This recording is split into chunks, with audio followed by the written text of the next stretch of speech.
Men Mardiyeva Shahnoza, o'g'lim Ozodbekni ko'krak qafas saratoni deb doktorlar tashxis qo'ydi. Bu saraton juda ham xavfli o'sma kasalligi ekan. Ko'krak atrof yurakka tarqalgan, miyaga tarqalgan bo'lishi mumkin deyapti, chol sohalariga. Juda xavfli kasallik ekan. O'g'lim bittagina, men yolg'iz onaman. O'g'limning dadasi 8 yil oldin avtoavariyada vafot etdi. Yolg'iz boshim bilan katta qildim. Eng oxirgi nuqtasi deyapti.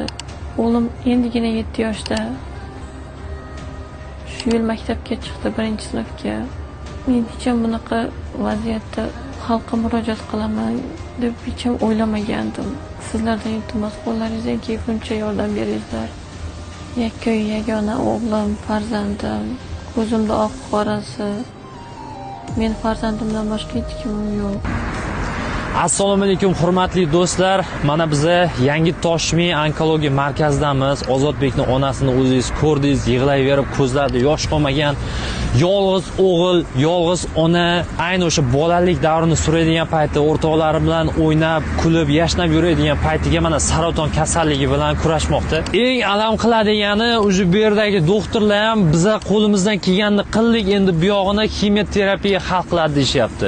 Ertaga Ozodbekni o'sha Chilonzordagi onkologiya bolalar kasalxonasiga o'tkazamiz. Kimyoterapiyasini bir kursida 5 ta osma ukol bo'lar ekan. Bitta osma ukolini qo'yish 13 million so'mdan oshiq pul turar ekan. Ozodbek yashab ketish uchun bu kimyoterapiya kursidan kamida 5 ta olish kerak. Ozodbekning onasida unaqa sharoit yo'q bu pulni topib berishga. Shu sababdan ham hozir xalqqa chiqib yordam berishingizni so'raymiz. Mana shu kimni qo'ldan kelsa, ro'za Ramazon oylarida qo'li ochiq, saxiy insonlarimiz bor, albatta yordam so'rab qolamiz. Mana pastda Ozodbekning onasini o'zini nomeri va karta raqamlarini qo'yamiz. Ozodbekning onasiga telefon qilib, sharoitni o'rganib, agar qo'lingizdan yordam berish kerak bo'ladigan bo'lsa, yordam bering do'stlar. Befarq bo'lmaylik.